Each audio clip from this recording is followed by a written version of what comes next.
প্রথমে আলোচনা করব কুয়েত অনুমোদিত টিকা নেওয়া প্রবাসীরা আগস্টে কর্মস্থলে ফিরতে পারবেন।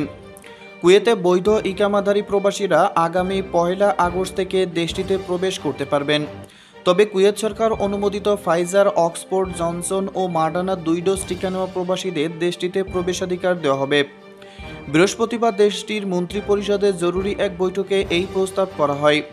এক্ষেত্রে প্রবাসীদের প্রবেশের 72 ঘন্টার মধ্যে পিসিআর সনদ নিয়ে আসতে হবে। কুয়েতে এসে প্রাতিষ্ঠানিক কোয়ারেন্টাইনের পরিবর্তে নিজ বাসায় 7 দিন হোম কোয়ারেন্টাইন থাকতে হবে। তাদের মধ্যে যারা টিকা গ্রহণ করেছেন তারা স্বাস্থ্যবিধি মেনে ভ্রমণ করতে পারবেন। এছাড়া কুয়েত সরকারের পক্ষ থেকে আরও জানানো হয়েছে, টিকা নেওয়া ব্যক্তিরা রেস্তোরাঁ, জিম, সেলুন ও শপিং মল সহ গুরুত্বপূর্ণ স্থানে প্রবেশ করতে পারবেন। করোনা মহামারী ভাইরাসের কারণে বাংলাদেশ সহ 35 দেশের নাগরিকদের কুয়েতে প্রবেশাধিকার নিষিদ্ধ ছিল। যারা ছুটিতে নিজ নিজ দেশে ফিরেছেন তারা ফ্লাইট বন্ধ থাকার সঠিক সময়ে কর্মস্থলে ফিরতে পারেননি। এরই মধ্যে অনেকের ইকামার মেয়াদে শেষ হয়ে গিয়েছে। এদিকে দেশে ছুটিতে এসে আটকা পড়াদের কুয়েত সরকার অনুমোদিত টিকা দিয়ে দ্রুত কর্মস্থলে ফেরার সুযোগ করে দিতে বাংলাদেশ সরকারের প্রতি অনুরোধ জানিয়েছেন কুয়েত প্রবাসীরা। এদিকে প্রবাসী কর্মীদের এয়ার টিকিটের দাম কমানোর দাবি। প্রবাসী কর্মীদের জন্য এয়ার টিকিটের লেবার ফেয়ার প্রদানে ও টিকিটের দাম কমানোর দাবি জানিয়েছেন রিক্রুটিং এজেন্সির ঐক্য পরিষদ। শনিবার 19 জুন সকাল 11টায় জাতীয় প্রেস ক্লাবে মানববন্ধনে রিক্রুটিং এজেন্সির ঐক্য পরিষদের সভাপতি এম টিপু সুলতান এইসব দাবি জানান। তিনি বলেন, রেমিটেন্স যোদ্ধাদের করোনা টিকা অগ্রাধিকার ভিত্তিতে দেওয়ার পাশাপাশি এয়ার টিকিটের লেবার ফেয়ার প্রদান করতে হবে, কারণ টিকিটের অযৌক্তিক মূল্য বৃদ্ধি করা হয়েছে। সৌদি সহ মধ্যপ্রাচ্যের দেশগুলোতে বাংলাদেশ বিমান এবং অন্যান্য এয়ারলাইন্স অযৌক্তিকভাবে টিকিটের দাম 3 থেকে 4 গুণ বৃদ্ধি করেছে। ফলে দেশের হাজার হাজার কোটি ডলার বিদেশে এয়ারলাইন্সগুলো নিয়ে যাচ্ছে। তিনি আরও বলেন, যুগ যুগ ধরে জনশক্তি প্রেরণ খাত অবহেলিত। অন্যান্য প্রতিষ্ঠান সরকার ঘোষিত আর্থিক প্রণোদনা পেলেও আমরা তা থেকে বঞ্চিত। সুতরাং সরকারকে দ্রুত সময়ের মধ্যে আর্থিক প্রণোদনা দিতে হবে। একই সাথে এই সেক্টরের শিল্প হিসেবে অন্তর্ভুক্ত না থাকায় রিক্রুটিং এজেন্সি সমূহ সরকার ঘোষিত আর্থিক প্রণোদনা প্রাপ্তি হতে বঞ্চিত হয়েছে। এম টিপু সুলতান বলেন, জনশক্তি প্রেরণ খাতকে শিল্প হিসেবে ঘোষণা করা হলে ভবিষ্যৎ সম্ভাবনা এই সেক্টর হতে রেকর্ড বৈদেশিক মুদ্রা অর্জনের মাধ্যমে দেশের চলমান উন্নয়ন অগ্রযাত্রা তথা মাননীয় প্রধানমন্ত্রী ভিশন খুব সহজেই বাস্তবায়ন করা সম্ভব হবে। আমরা অনতিবিলম্বে জনশক্তি প্রেরণ খাতকে শিল্প হিসেবে ঘোষণা করার জোর দাবি জানাচ্ছি। এছাড়া রিক্রুটিং এজেন্সির ঐক্য পরিষদের মহাসচিব আরিফুল রহমান বলেন, স্মার্ট কার্ড গ্রহণ করে বৈধভাবে কর্মী প্রেরণ করা সত্ত্বেও মানব পাচার আইনে রিক্রুটিং এজেন্সির মালিকরা হয়রানির শিকার হচ্ছেন। এটি বন্ধ করার পাশাপাশি জাতীয় সংসদের মাধ্যমে মানব পাচার আইন 2012 আইনটি সংশোধন করতে হবে। দেশে প্রায় 2000 বৈধ রিক্রুটিং এজেন্সি আছে। এই বৈধ রিক্রুটিং এজেন্সিগুলোকে বিএমইটি ওয়েবসাইট অনুযায়ী বহির্বিশ্বে সব দূতাবাসের তালিকাভুক্ত করার দাবি জানান তিনি। এদিকে ওমানে ফের লকডাউন ঘোষণা। মহামারী করোনা সংক্রমণ রোধে আগামীকাল 20 জুন থেকে পরবর্তী নির্দেশনা না দেওয়া পর্যন্ত অনির্দিষ্টকালের জন্য লকডাউন ঘোষণা করা হয়েছে। আজ শনিবার দেশটির সুপ্রিম কমিটির এক বৈঠকে এই সিদ্ধান্ত নেওয়া হয়। নতুন সিদ্ধান্ত অনুযায়ী 20 জুন রাত 8টা থেকে ভোর 4টা পর্যন্ত পূর্বের ন্যায় সকল ধরনের যানবাহন চলাচলের নিষেধাজ্ঞা আরোপ করা হয়েছে। একই সাথে সকল ধরনের বাণিজ্যিক প্রতিষ্ঠান এবং পাবলিক প্লেস ও পূর্বের ন্যায় বন্ধ থাকবে বলে জানিয়েছেন সুপ্রিম কমিটি। ওমানে দিন দিন খারাপ হচ্ছে করোনা পরিস্থিতি। দেশটিতে বৃহস্পতিবার একই দিনে করোনায় আক্রান্ত হয়ে নতুন করে নিবিড় পরিচর্যা ইউনিটে আইসিইউতে ভর্তি হয়েছেন 35 জন রোগী। এছাড়াও আক্রান্তের সংখ্যা 2000 ছাড়িয়েছে। ওমান টিভিকে দেওয়া এক সাক্ষাৎকারে স্বাস্থ্য মন্ত্রণালয়ের সংক্রামক রোগ নিয়ন্ত্রক বিভাগের সিনিয়র পরামর্শকদাতা ডক্টর অমল বিনতে সাইব আল মনি বলেন, ওমানে করোনা মহামারী খুব ভালো পর্যায়ে নেই। একদিনে নতুন করে করোনায় আক্রান্ত হয়ে হসপিটালে ভর্তি হয়েছেন 180 জন এবং 35 জনকে ভর্তি করা হয়েছে আইসিইউতে। আলমনি আরও বলেন, ওমানে আক্রান্তের সংখ্যা যেভাবে বাড়ছে ঠিক তেমনইভাবে মৃতের সংখ্যাও বৃদ্ধি পাচ্ছে। তাই আমাদের এখনই সতর্ক হওয়া উচিত। এমতো অবস্থায় করোনা থেকে বাঁচতে তিনি সবাইকে মাস্ক ব্যবহার সহ সকল ধরনের স্বাস্থ্যবিধি মেনে চলতে অনুরোধ জানিয়েছেন। তিনি আপেক্ষ করে বলেন, দেশে অনেকে ভ্যাকসিন গ্রহণের পর সঠিকভাবে স্বাস্থ্যবিধি মেনে চলছেন না। এই ধরনের সিদ্ধান্ত দেশের সংক্রমণ বৃদ্ধি করছে। তাই টিকা গ্রহণের পরেও হাত ধোয়া, মাস্ক পরা এবং সামাজিক দূরত্ব মেনে চলতে অনুরোধ জানান তিনি। এদিকে বৈধ গৃহকর্মীরা 20 নং আকামাধারীরা বিনা টিকায় কুয়েতে প্রবেশ করতে পারবেন। করোনা ভাইরাসের সংক্রমণের কারণে আরোপিত নিষেধাজ্ঞা উঠে যাওয়ায় আগামী আগস্ট থেকে কুয়েতে ফিরতে পারবেন প্রবাসীরা।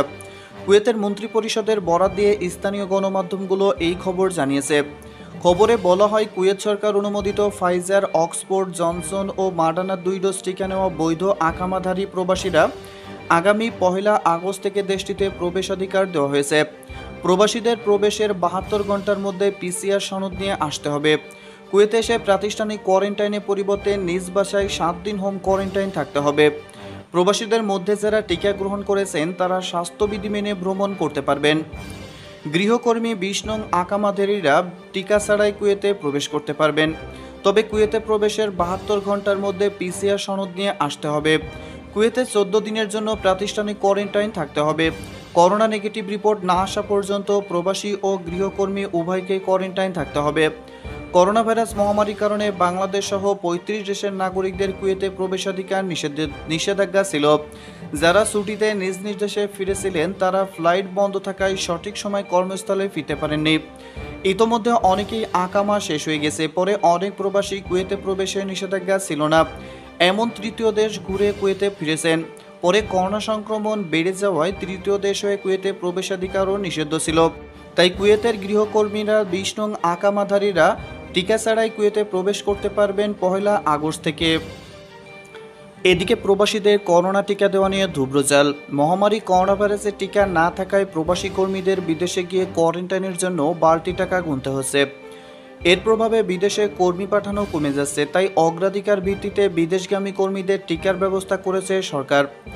বৃহস্পতিবার 17 জুন স্বাস্থ্য অধিদপ্তরের প্রজ্ঞাপনে বিদেশগামী কর্মীদের টিকা প্রদানের বিষয়টি নিশ্চিত করা হয়েছে।